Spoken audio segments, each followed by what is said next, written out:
Մեր քաղաքը չի ասի, որ այդքան մաքուր է, բայց վերջերս նկատել եմ, որ համալսարանի շենքի հարակից տարածքը մաքրվել են, բավականին գեղեցիկ էր այսօր եւ հաճելի։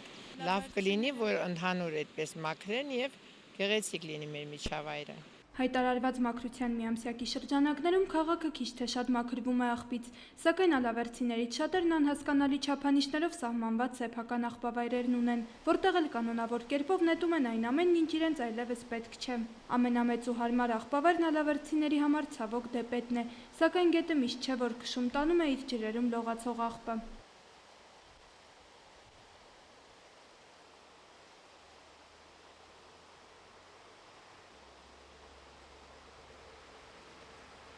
Որտեղ շուրջս նայում եմ աղբու կեղտա,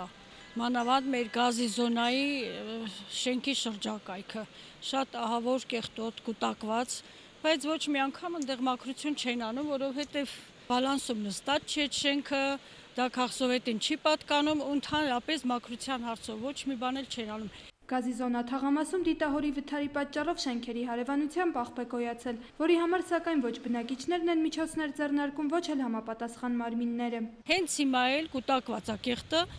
դիմել ենք, բայց ասում են այդ շենքը մեր բալանսում նստած չի, մենք իրավունք չունենք ոչ մի բան ան, դուք ձեր գումարը մուծեք, սեփական հավաքեք ու աղբը թափել տվեք։ Էմմա Պետրոսյան, Գևորգ Քոչինյան, լուրեր։